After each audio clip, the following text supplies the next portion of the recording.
the instance in the Bible. While there's no pleasant way to be murdered, being struck down by rocks thrown at you from the hands of people who are in your very own community, perhaps people who you might have shared a meal with, perhaps people who you worshiped alongside, people who you recognize as they perhaps lift stones and launch them at you, momentarily making eye contact with them. It's this scene that strikes us, I think, as especially barbaric.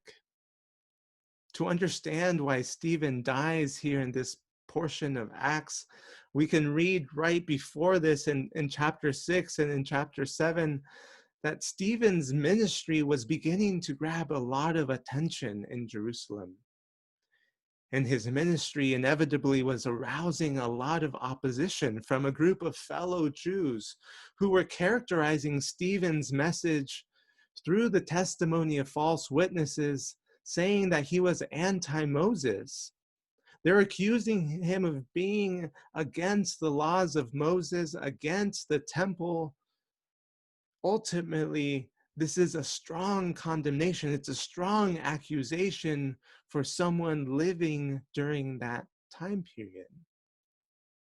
Does this sound familiar to any of you? To those who have read the gospel, many may hear the echoes of accusations made against Jesus.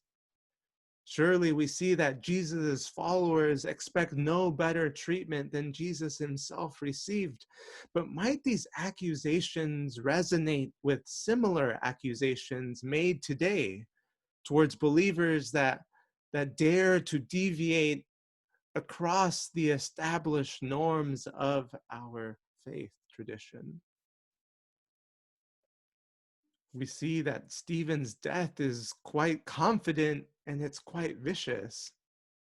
We see connections between Luke and Acts, and it directs us to see the stoning of Stephen and the crucifixion of Jesus sharing similar tones of strong resolve from their accusers, but also strong resolve by those being victim to the system. We see that both men cry out in loud voices, and both men seek forgiveness for their killers. When Stephen dies firm in his faith, calling on Jesus to receive his spirit, he brings Jesus' death into view for us once again. You know, there's confidence as these stones fly from the hand of his accusers.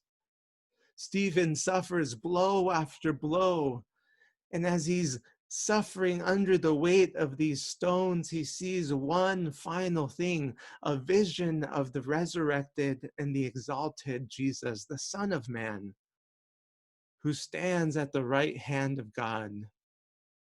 And you know, this vision confirms something for Stephen. It confirms a primary theological theme that he's had in his own ministry. And the theme of Stephen's ministry, what got him in trouble in the first place, was this very fact that he believed strongly that God has never been and will never be confined to a particular place, such as a temple. Can you imagine that? That is what got Stephen killed. The very idea that God could not be confined to a particular place, such as a temple. And you know, we see themes of this running through the book of Acts. God's Spirit moves freely out in the world. Jesus' followers are spreading the word and the message of the gospel to places where God is already working. God is already there before the disciples, working in the hearts of people. The followers of Jesus thus need to be attuned to God's Spirit. You know, as communities of faith, we encounter God and we express God in our desire, in our corporate worship, sharing, and in our service to one another. But the story of Stephen this morning, I think, confirms for us, and it confirms for the world, that the realities of God's presence and the realities of God's promises will not be hindered by those who profess to follow God, and yet at the same time bring destruction with them. God's presence and God's promises will not be hindered by them. Despite Stephen confidently facing death with poise and faith, Acts doesn't put a happy face on his death. Nothing suggests that this death purifies him, or anyone in that wider church for that matter. His death, one could say, is not necessary. No one celebrates it. You might say, well, it it marked the spreading of the gospel. Well, yes, even though Stephen's death led to wide persecution, leading many followers of Jesus to flee from Jerusalem, which then led to the spread of the gospel, his death is still ugly. His death is still a loss, whatever utility we want to attach to it. The collection of people who continue this violence, who perpetuate this violence, are the same group of people who brought a case against Jesus. It's the same group of people who try repeatedly to destroy Paul, in what we'll see in the later part of Acts. This group is the same group who zealously defends the temple and the law of Moses. I'm not talking about the same physical people. I'm talking about the group of people who zealously defends the temple and the law of Moses. This is the group that perpetuates the violence that we see here in the book of Acts. But there's a trap to this story. Can you see it? There's a trap in this story if we want to neatly divide the book's descriptions of villains and heroes as villains who harass the heroes. There's a trap if we want to put ourselves in Stephen's shoes only. If we want to guess which side of the coin we are, we fall into a trap when we presume that those who profess the gospel, those who follow the gospel, that the gospel only creates Stephens and nothing else. This is a trap. The trap comes with assuming that we, those who seek to follow Jesus today, are always righteous victims who need to be alert for some group of others out there who are waiting to oppress us in response to our faith commitments. The trap is sprung in our inability to imagine how this passage warns us about our propensity to participate as violent aggressors bent on furthering our own religious convictions. Do not misunderstand me. Christians are, because of their faith and practices, sometimes victims. We know that because we see that in the book of Acts. We know that because we've seen that in periods of history. We know that because we receive reports from around the world today where Christians are victims because of their faith and their practices. And yet at the same time, Christians drawing motivation from their faith and their practices sometimes are perpetuators of violence. The story of Stephen's death should keep us watchful on all sides. Because the people who batter Stephen's body are not local thugs.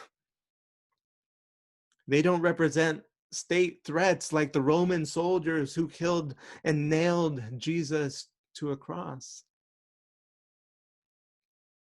What's especially interesting about those who battered Stephen is that from at least from all appearances, they're upstanding religious folks, regular members of their synagogue, committed leaders, religious professionals, and priests. They are guardians of valued traditions. They have invested so much of themselves into religious ideas and systems that they believe are vital for making God known in the world. The question is, why would decent, well-meaning religious people like that resort to violence to protect what they value? Now you might say, okay, well, what is this all about, right? We're not here being perpetrators of violence. We're not out there stoning people. And no, that's certainly not true. And that's certainly not the point that I'm trying to get at. But I think there's a question about violence that we need to expand. And I think this is where the work of one of my favorite authors, she's a historian, her name is Saidiya Hartman. She writes about the position of the unthought, the position of the unthought. And she says, we do violence on those who occupy the space, the position of the unthought. It's a rather wide and perhaps vague definition of violence, occupying the space of the unthought. But I think it serves particularly well in our instance today when we face increasingly polarizing climates, as the world continues to see what it is and they continue to ask questions, what it is to mean, what does it mean to be a Christian in America today? Over the past weekend, we saw a prominent Christian American pastor claim that you cannot vote for a particular party if you're a Christian, making claims that as if our Christian identity aligns with certain political parties. And I'm by no means here to espouse any certain political party, but I want us to stop and recognize what it means to have our Christian values. I want us to pause and recognize for a moment what it means to hold values today in our churches. As Christians, as Seventh-day Adventists today in a world that's becoming increasingly polarized, what values do we uphold? What values do we commit to? And what values are we willing to share with the world? Why I think the particular position that Hartman introduces of violence as a position of the unthought, why I think that's interesting is because I think there are many instances of people in our society, in our culture today, who are relegated to the space of the unthought. That despite our best intentions to create our values and to be committed to our values, we often relegate people into spaces of neglect, and we do violence to their narratives when we ignore or assume better than them. It causes us to reflect on how Christian violence comes about. And one of those reasons, I think, is because of tradition. And I just want to pause here and say tradition is a good thing. As we were talking with our young adults last night in our Vespers, we were talking about how there's a need to maintain tradition because tradition is the trajectory that guides us forward. There's no need or want to remove all of tradition, for tradition serves a very beautiful purpose in our religious lives today. But when we see the religious leaders who kill Stephen, we might assume that they allowed themselves to these ends to protect their understanding of God. Because to them, it had become so pressing to them that it eclipsed their ability to be curious about another's understanding. That's to say that they cannot engage Stephen in authentic conversation about God because they have their own religious commitments that they will not permit to budge. Commitments they will protect at all costs before considering other ways of understanding God. Their commitments might extend to presuming they know exactly how God works, and therefore they refuse to make room for anything a professed visionary like Stephen might say. They lash out in violence because they have fallen victim to the oldest sin in the book, the sin of idolatry. And I have to say, I think that today, I think we have sacrificed many bodies at the altar of idolatry. And what do I mean? Idolatry worships a creation instead of a creator. Idolatry loves symbols more than the thing that the symbol points to. Idolatry satisfies itself with knockoffs and shadows.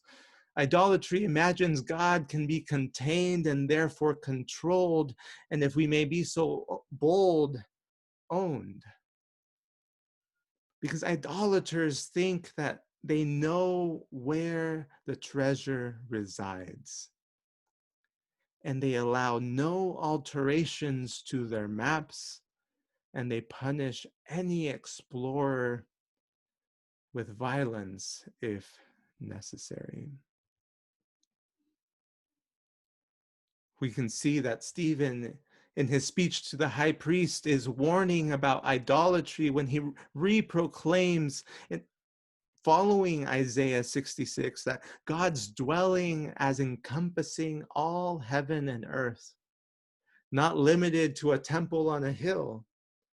He does not say the temple in Jerusalem is inherently idolatrous, but he implies that some, including a core group of people who might be there in his audience that day, have come to treat it in an idolatrous manner, giving it an outsized importance and becoming unable to glimpse other places where God has promised to be present. The idolatry that's perverting Stephen's accusers hardly afflicts them alone. It connects to more than high regard for temples, and it connects more than rightly interpreting the law of Moses. It involves this temptation that besets probably all of us, all religious people, to turn a quest for God into an enterprise of self-assured arrogance, instead of a searching that requires humbling yourselves and reliance on fellow seekers and openness to new and old ways of finding God. It's when we turn this quest for God, that thing that we're here for. We're here in church because we're on a quest to experience God. Taking that and turning it into a self-assured arrogance. That might be harsh. But when we look at the story of Stephen, it's not about identifying who are the heroes and villains in this story. It's about coming to terms with the reality that all of us are too prone to reject God's messengers. And all of us are too prone to cling ferociously to what we already know or what we think we know very well. Beloved, the antidote to idolatry is not to avoid being religious. Violence and self-assurance are hardly limited to religious people. The answer is not also to withhold passion or conviction from our beliefs, nor to distrust all that we think we know or can know about God. But the answer that we're after this morning, the point that I'm trying to get at this morning, why I'm talking about violence and Stephen and the ways that we might perpetuate violence, is the answer involves keeping in view the object of our convictions, the reason that we are here, the possibility of encountering God. I pick up a question that I left you with last week, the question being, what if God was here? What if we believed that here in this very moment, as we gather this morning, God is here with each one of us? And as we move in the space of the world, as we encounter people in our day-to-day lives, in work or in grocery stores, wherever we may be, that God can be encountered. Is that the journey that we're on? Is that why we're here? Because we want to encounter God this morning? Did we come because we wanted to encounter God? I have to admit that sometimes I come to church because it's my routine, because it's what I'm supposed to do, right? It's my routine that I've become habituated into. But it's in these moments where I really want us to push toward this question: are we on this quest today to encounter God? It's on this quest. It involves vigilantly noticing how our pursuing and our safeguarding of our convictions, how that leads us to deal with differences and how it leads us to deal with people who dissent.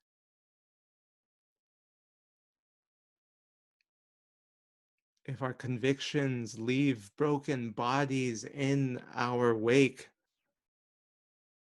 or if our pursuits of our religious values and prerogatives snuff out people's vitality, their realities in other ways, then I think we're almost certainly doing something wrong.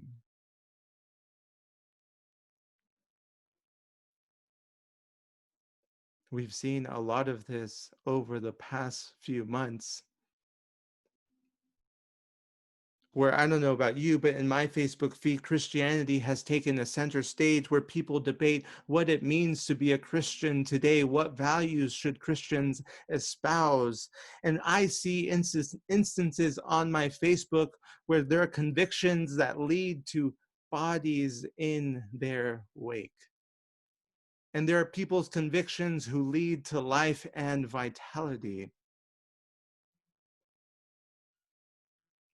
What is it that we're here for? Fortunately, I think for us, Acts, through its many connections to the Gospel of Luke, it keeps our attention on Jesus's example. It's not this high octane Messiah that's a superhero that has superpowers that we can't quite grasp. It's not this sort of high octane Messiah, but it's this Messiah that's willing to risk vulnerability. It's the Savior that knows the dynamics of aggression and coercion up close. He's seen those things that we struggle with, and he suffered from them himself. And yet, in this picture of Jesus, we see this vulnerable, self-emptying God who, as we learned this morning, is ready and willing to give us life in abundance that's greater than we can all imagine. And what's even more beautiful than that is that he's calling us to share in that life of abundance with those who we may have differences with, or those who might dissent.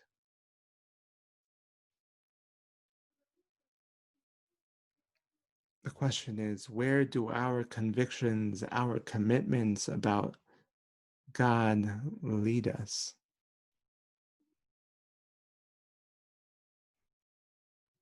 There's certainly something to be said about um, staying strong in our faith, being committed to our truth. And yet, at the same time, there's something to be said about connecting with others without leaving them in our wake. And so, like I said this morning,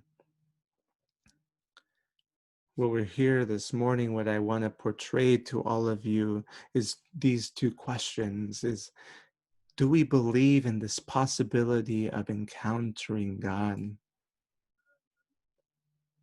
And do our commitments lead us to that place?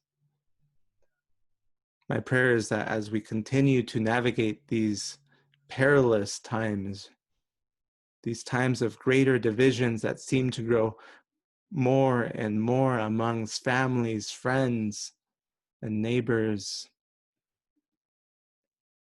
may our convictions lead us to grow together, united in this one story of Jesus Christ.